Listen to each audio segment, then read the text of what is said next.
Halo pemirsa Cokro TV, jumpa lagi dengan saya Ahmad Sahal di Seruput. Saya kembali bersama Bung Sylvester Matutina. Selamat datang ke Cokro lagi, Bung. Terima kasih, suatu penghargaan buat saya hadir di Seruput Kopi. Dan ini juga sesuatu yang ya saya menikmati perbincangan kita, karena kan selalu yang disampaikan oleh Bung Silver itu kan banyak pernik-pernik yang tidak ada di medsos atau tidak ada di berita-berita mainstream ya. Ya. Dan biasanya kan justru lebih cocok tuh di-spill di podcast semacam ini, di obrolan semacam ini gitu. Ya. Dan kali ini saya pengen tahu banyak nih mengenai ide Pak Jokowi Partai Super TBK ini. Ya. Kan sebenarnya dalam perbincangan kita sebelumnya kan sudah sempat disinggung juga ketika Bung Silver ketemu sama Pak Jokowi ya. Saya dan teman-teman. Dan Bung Silver dan teman-teman relawan dan sejumlah orang-orang yang diundang oleh Pak Jokowi. Nah, itu kan salah satu isunya mengenai idenya Pak Jokowi mengenai Partai Super TBK ini ya. Iya. Kan kalau kita baca beritanya kan gimana supaya partai ini tidak lagi didominasi oleh segelintir elit, oleh yang disebut sebagai pemilik partai atau bagaimana supaya partai menjadi terbuka betul-betul dari aspek keanggotaan dan semua hal terkait partainya itu betul-betul terbuka. Dan berita terbarunya Pak Jokowi menyatakan jadi dia punya ide semacam itu, terus diakomodir oleh PSI. Langsung disambar oleh PSI. Disambar oleh Partai Solidaritas Indonesia. Cerdas nih PSI. Nah, makanya jadi teman-teman PSI. Itu kan wah, ini menarik ini mengaitkan antara Partai Super TBK-nya idenya Pak Jokowi dengan PSI gitu. Ya. Nah, tapi sebelum itu saya pengen dengar ceritanya nih. Sebenarnya runtutan ide mengenai partai ini dari Pak Jokowi itu gimana? Kan Bung Silver ngikuti terus tuh kan perkembangannya dari Pak Jokowi. Memang sebelum pertemuan kami di salah satu rumah makan di Menteng beberapa minggu yang lalu itu Pak Jokowi sudah ngobrol mengenai Partai Super TBK ini dan juga sudah pernah diwawancara sama teman-teman media di rumahnya di kediamannya di Solo. Jadi memang itu Pak Jokowi bilang ketika dia umpama di pesawat atau lagi lagi nggak ada kegiatan, dia merenungkan gitu loh. Beliau pingin ada partai itu yang terbuka, transparan, tidak eksklusif, dan dimiliki oleh seluruh anggotanya atau masyarakat. Jadi agar pengelolaan partai selama ini yang dikuasai oleh elit atau keluarga ini kan akhirnya membuat perpolitikan kita ini kan ada kepentingan tertentu. Tapi kalau partai ini menjadi dimiliki oleh masyarakat, berarti kepentingan masyarakat yang akan didahulukan. Nah, itu akhirnya kemarin itu waktu pertemuan, tapi sebenarnya pertemuan itu Partai TBK ini yang paling terakhir yang dibicarakan. Yang jadi bahan pembicaraan justru yang terakhir. Nah, pertemuan itu ini sebelum bulan puasa ya? Sebelum bulan puasa, kita makan siang itu, Pak Jokowi itu minta kita. Karena waktu itu beliau habis dari acara Gerindra, beliau minta kita supaya bersatu, mendukung Prabowo Gibran hingga 2029. Intinya itu. Kita ini maksudnya para relawan, teman-teman pendukung Jokowi dan juga kami pendukung Pak Prabowo otomatis. Udah nggak bisa dipisahkan. Karena kita bersama teman-teman dan juga masyarakat sama-sama kemarin mendukung kemenangan Pak Prabowo. Jadi sudah nggak ada lagi dikotomi bahwa ini relawan Jokowi, relawan Prabowo. Kita relawan Jokowi, relawan Prabowo gitu. Nah, jadi intinya itu. Terus yang kedua, Bapak itu ingin agar riak-riak sehingga menjurus ke ketidakstabilan, terus ekonomi yang politik yang panas itu mulai dihindari lah. Kita harus membuat pernyataan yang sejuk, termasuk di media. Makanya kemarin di depan banyak orang Presiden ya sempat memuji saya GR juga. Bagus nih Mas Silver, saya selalu mengikuti kalau beliau ini Mas Silver ini di podcast atau di media. Nah, depan teman-teman. Jadi teman-teman juga yang bilang, iya saya juga punya podcast katanya gini-gini. Jadi intinya itu.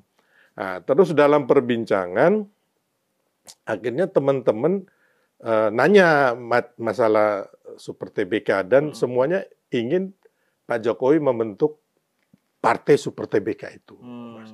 Semua, kita mungkin 30 orang, 29 orangnya minta Pak Jokowi bikin partai. Bikin partai baru? Partai baru. Yang nggak setuju hanya saya, satu orang. Oh, oke. Jadi, bukan saya nggak setuju Pak Jokowi membuat partai atau masuk partai. Membikin partainya, saya setuju, tapi khusus untuk yang muda-muda saja.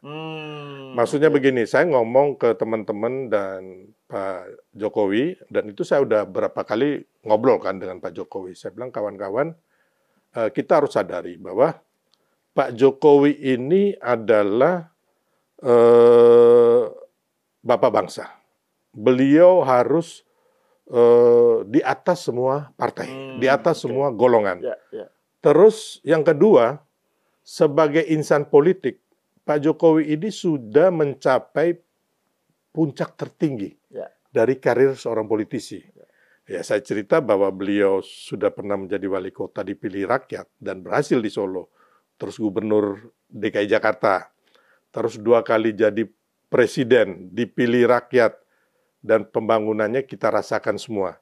Terus yang kelima, Pak Jokowi juga mengendorse Prabowo Gibran, dan itu sukses. Jadi saya bilang lagi, kalau Bapak masuk partai, ya menurut saya akan mendegradasi itu. Dan Pak Jokowi, walaupun semua setuju, beliau ngomong, saya juga setuju nih. Jadi jangan berpikir kawan-kawan, kalian semua menginginkan membentuk partai, tapi saya juga sangat menghargai pendapat Mas Silver. Jadi akhirnya saya bilang, Pak, kalau bisa kita mau bikin partai itu biar aja anak-anak muda, atau entah bagaimana langsung disamber oleh PSI kan. Dan saya lihat ini teman-teman PSI ini cerdas. Mereka langsung menyambut, ini kan paradigma baru dalam dunia perpolitikan apabila partai perorangan atau Super TBK ini terjadi, Mas. Karena di sini partisipasi masyarakat itu dengan sendirinya akan terkumpul di situ, ya kan? Dan masyarakat akan merasa benar-benar memiliki, gitu loh. Jadi dia bukan hanya kader, ya kan, Mas? Tapi dia sebagai owner dari partai ini dan tidak dimiliki oleh segelintir elit atau keluarga yang punya partai. Yang selama ini kita melihat akhirnya banyak kepentingan keluarga, pemilik partai, yang akhirnya bahwa mereka melupakan tugasnya sebagai yang berjuang untuk rakyat, gitu loh.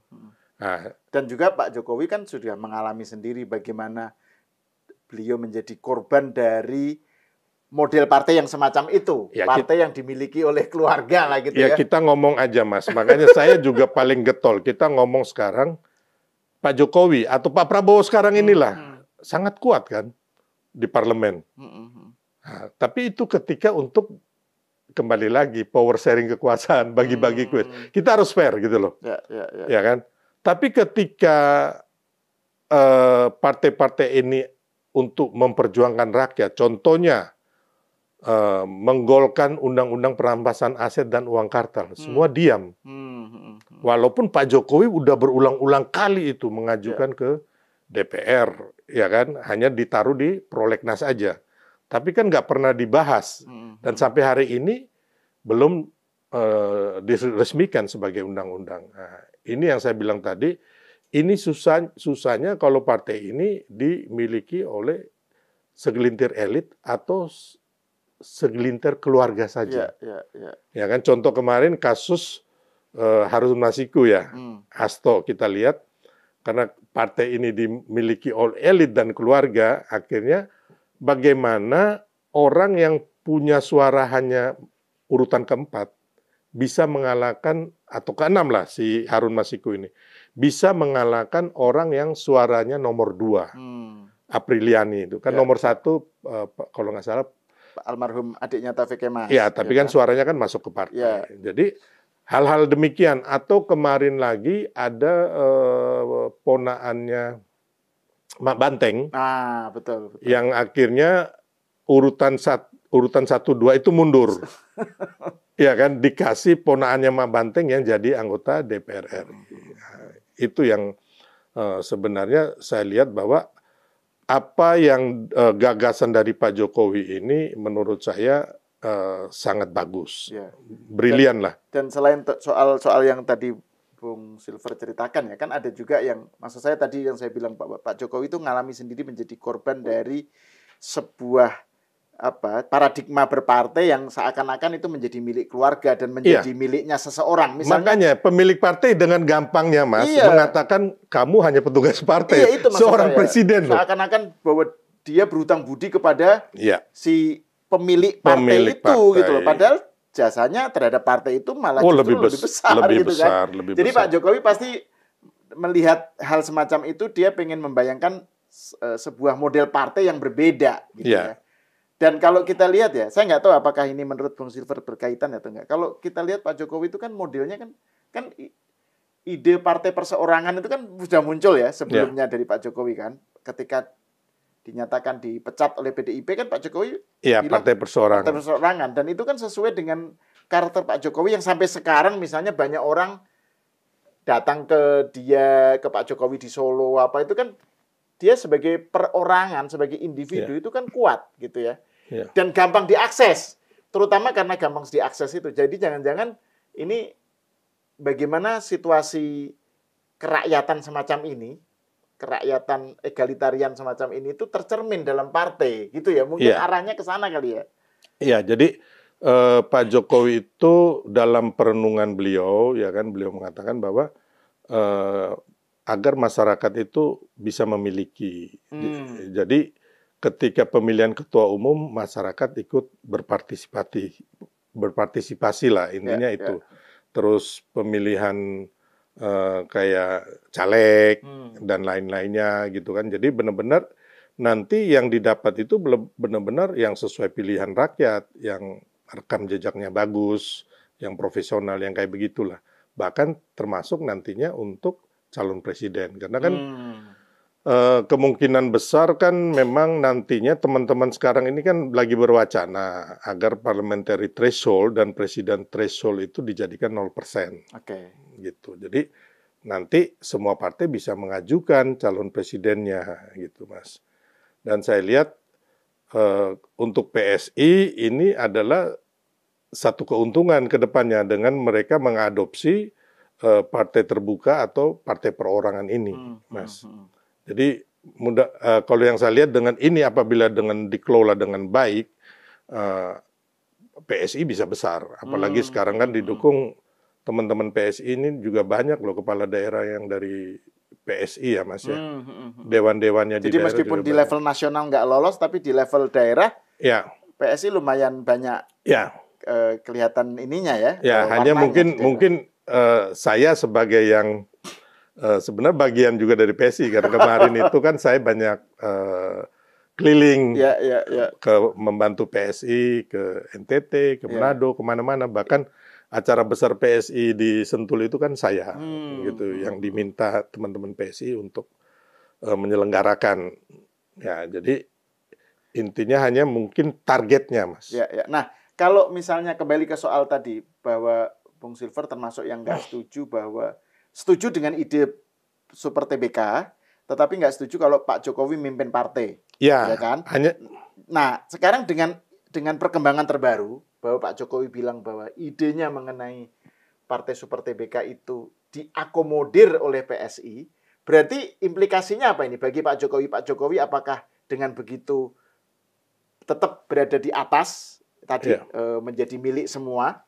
Artinya partai-partai Kim Plus yang lain itu juga merasa memiliki Pak Jokowi, jadi enggak, atau Pak Jokowi masuk ke dalam PSI. Jadi bayangan skenario-nya ke depan ini gimana? Setelah idenya Pak Jokowi diakomodir oleh PSI. Jadi saya nggak bisa meramalkan juga, Mas. Tapi kalau dari perbincangan saya dengan Pak Jokowi, juga mungkin Pak Jokowi dengan teman-teman atau yang lainnya, saya punya keyakinan yang kuat bahwa Pak Jokowi untuk saat ini nggak akan masuk partai. Oke. Karena kemarin juga saya pernah ngobrol bahwa Pak itu kan di luar negeri itu kan banyak kayak Bill Gates bikin Bill Gates Foundation, terus Jimmy Carter Foundation. Pak Jokowi bilang, oh ya itu bagus juga, nanti Mas Silver bantu ya, gitu. Jadi itu, Mas. Terus yang kedua, sebenarnya Pak Jokowi juga, mungkin orang juga, saya hanya dapat ini ya, cerita itu, Pak Prabowo juga menawarkan Pak Jokowi masuk Gerindra. Gitu loh. Jadi intinya, tapi Pak Jokowi juga belum ini kan, belum siap. Tapi kemarin juga, satu lagi waktu pertemuan itu Pak Jokowi ditawarin jadi penasihat di Danantara. Dan itu saya yang bilang Pak kalau itu harus, gitu karena ini menyangkut uang rakyat yang kurang lebih ada sekitar 14.000 triliun dan ini memang harus diawasi dan Pak Jokowi ini juga kan orangnya kan mengenai investasi. Beliau itu senang gitu loh kalau ada investasi Indonesia. Dan kita lihat kan bahwa Danantara ini ke depannya mempunyai profit oriented. Berbeda dengan BUMN yang lain masih ada tugas negara sebagai karya gitu loh. Untuk bikin jalan apa. Tapi kalau Danantara ini kan profit oriented supaya nanti bisa juga agar kayak apa namanya untuk tumbuh perekonomian kita yang diinginkan Prabowo Gibran dan kita semua itu 8%. Gitu. Jadi Pak Jokowi bilang, oh ya kalau Danantara saya sudah diminta Pak Prabowo, saya siap. Gitu. Dan ternyata memang kenyataannya kan Pak Jokowi bersama Pak SBY kan menjadi harusnya kan mestinya Bu Mega juga masuk kalau harusnya tidak ada insiden instruksi pembangkangan untuk datang ke yang di Magelang itu. Kalau Hasto nggak ditangkap. Atau itu sebenarnya arahnya intinya itu.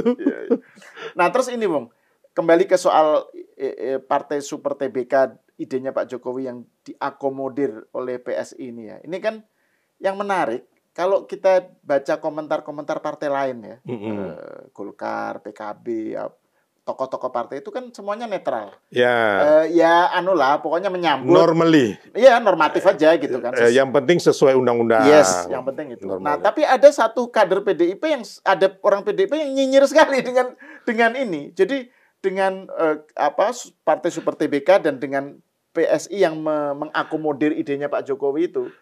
Guntur Romli misalnya ya. Kita lihat aja berita-beritanya itu. Banyak sekali.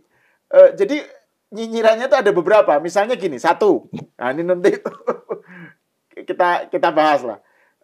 Satu-satu. Dia bilang bahwa idenya Pak Jokowi tentang Partai Super TBK itu sebenarnya justru adalah kritik terhadap PSI katanya. Karena PSI itu sebenarnya justru tidak egaliter. Penguasanya itu yang menentukan itu Jeffrey Giovanni dan Ketua Dewan Pembina dan Sekretaris Dewan Pembina yaitu Raja Juli gitu. Jadi itu satu. Kemudian yang kedua,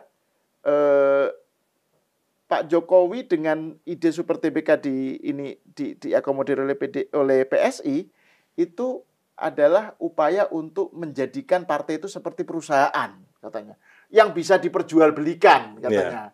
Jadi ini adalah cara pandang perusahaan yang dipakai untuk melihat partai, terus nanti ditransaksikan. Ini yang membedakan dengan PDIP katanya. PDIP adalah partai kerakyatan, kayak gitu-gitu.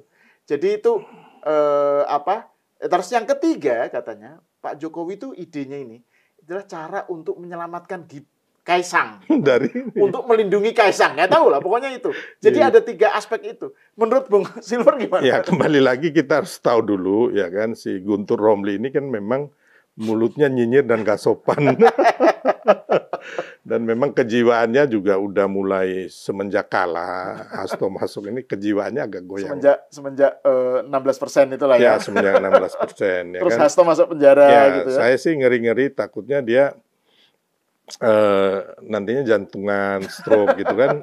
Tapi intinya gini, bahwa dia membayangkan kata TBK seperti umpamanya PT apa TBK ya kan. Jadi dipikirnya itu bahwa ada jual beli saham. Padahal maksudnya, makanya dia harus tahu dulu sebenarnya esensinya ini TBK itu adalah partai terbuka yang dimiliki oleh anggota atau masyarakat. Intinya kan itu. Bukan dimiliki oleh elit atau salah satu keluarga saja. Seperti yang selama ini hampir kebanyakan semua partai kan mayoritas begitu. Mas, ini yang Guntur Romli tidak mengerti mengenai itu. Makanya dia celotehannya ya kan sesuai pikirannya dia, Mas. Betul. Gitu. Jadi enggak. Terus yang kedua, soal melindungi Kaisang apanya yang mau dilindungi? Kaisang baik-baik aja. Mas Kaisang memimpin PSI dengan baik. Terus teman-teman yang membantunya, saya kan kenal semua hampir ya. Semuanya oke-oke, baik-baik, sopan-sopan, terus mereka solid. Ya kan saya sering bikin acara bareng gitu loh, nggak ada ribut-ribut. Terus kembali lagi yang Mas Kaisang juga dengan secara keluarga juga dia sama istrinya, terus punya anak sekarang baik-baik aja. Apa yang mau dilindungi kecuali Mas Kaisang ini ada terjerat kasus apa gitu kan? Atau dikejar-kejar KPK gitu misalnya. Atau kemarin mau dikejar sama Hasto, Mas, yang sama Felicia Tisu. Udah ada pertemuan tuh, ya kan? Tapi malah bumerang itu buat Hasto kan? Pertemuan apa kan? Mantan itu ngapain? Pertemuan para mantan. Mantan pecundang yang kalah pilpres sama mantan yang kalah dalam percintaan. Ya kan? Jadi apa yang mau dilindungi Mas Kaisang itu. Terus yang kedua mengenai yang katanya yang punyanya Bang Giovanni. Iya, Jeffrey Giovanni. Jadi ini adalah cara Jokowi menyindir atau mengkritik PSI. Jadi dia bacaannya itu kayak pengen menabrak-nabrakkan gitu antara Mas, PSI dengan Jokowi. Makanya saya kan sering berhubungan dengan teman-teman PSI kan, termasuk Mas Kaisang gitu. Yang saya lihat ini kan anak-anak muda semua. Mereka nggak bisa dibungkam. Mereka nggak bisa terus nggak bisa ngomong asal Bapak senang. Terus nggak bisa dibungkam. Jadi harusnya si kawan kita ini, yang si tukang nyinyir ini harusnya mengetahui psikologi orang dulu, baru dia bicara. Jangan dia bicara ya kan seenak kotaknya dia gitu, Mas. Nggak nyambung jadinya gitu. Dan itu sebagai maksudnya kan ini kayak lompat pagar ya. Jadi kan ini kan urusan partai lain. Dan dia kan tadinya dari PSI gitu kan. Makanya itu kan ketua ini kan juga orang mantan sakit hati sama PSI, ya kan. Jadi kembali lagi Mas, harusnya dihargai. Apa yang baik buat bangsa ini, ya kan, termasuk buat anak-anak muda di PSI ini harusnya dihargai, Mas, gitu loh. Ya kan kita biarkan saja gitu loh. Kecuali Pak Jokowi atau PSI membuat suatu suatu persekongkolan untuk menjatuhkan siapa, menjatuhkan Pak Prabowo lah, atau menjatuhkan Bu Mega, ataupun melakukan persekongkolan untuk korupsi yang jahat gitu. Nah, itu baru kita bergerak, ya kan, mengingatkan. Tapi kan ini sesuatu yang wajar dalam rangka membuat paradigma baru dalam sistem perpolitikan kita, gitu loh. Kan kita mau kan negara ini kan ke depannya diisi oleh orang-orang bersih. Sehingga kita nggak punya lagi dosa-dosa masa lalu daripada para pemilik partai ini, ya kan, Mas, atau pemilik partai dan juga elit partai. Sehingga ketika menggolkan suatu undang-undang kasarnya di DPR RI yang saya bilang tadi, Mas, undang-undang perampasan aset dan uang kartal ini tidak ada orang yang merintangi atau memblok. Saya jadi ingat ini waktu Pak Mahfud masih jadi Menko Polhukam, waktu di acara di DPR yang ketemu sama Bambang Pacul itu loh. Mas. Itu istilah Korea itu kan Pak Mahfud kan ngomong tentang UU perampasan aset apa kan? Lo jangan bicara dengan yang di sini. Yang punya partai. Yang punya partai. Gitu. Makanya itu kan, Mas. Jadi memang kalau kita mau ya kita terus terang aja, hampir semua pemilik partai ini juga elit-elit ini juga nggak bersih kan, karena mereka menguasai gitu loh. Mereka bisa menentukan siapa jadi menteri, siapa jadi DPR-nya, siapa jadi ketua segala macam lah, ketua apa namanya KPK lah, ya kan, terus segala sendi-sendi siapa yang jadi Kapolri gitu loh. Nah, jadi kan dia ini kayak negara dalam negara. Jadi gitu kalau umpama partai terbuka ini, Mas, bisa terwujud dan diadopsi oleh hampir semua partai, kita akan melihat bahwa tidak ada lagi kompromi atau pragmatisme di situ, ya kan? Sehingga benar-benar kita semuanya orang-orang bersih yang ingin membangun bangsa ini dan mencintai rakyatnya gitu loh, berjuang untuk rakyat. Betul. Nah ini poin terakhir nih, Bung Silver, terkait soal Partai Super TBK ini. Jadi ini kedepannya ini dengan adanya idenya Pak Jokowi yang diakomodir oleh PSI, dan saya dengar kan PSI juga bahkan beritanya ada istilahnya namanya akan diganti atau dimodifikasi menjadi PSI perseorangan gitu. Saya baca berita begitu. Nah ini kan kedepannya pasti akan ada dinamika sendirilah di PSI-nya ya. Nah, Bung Silver sebagai bagian dari relawan yang tadinya mendukung Pak Jokowi terus sekarang mendukung Pak Prabowo, terus bilang bahwa tadi Pak Jokowi itu kan milik semua ya. Jadi dia mengatasi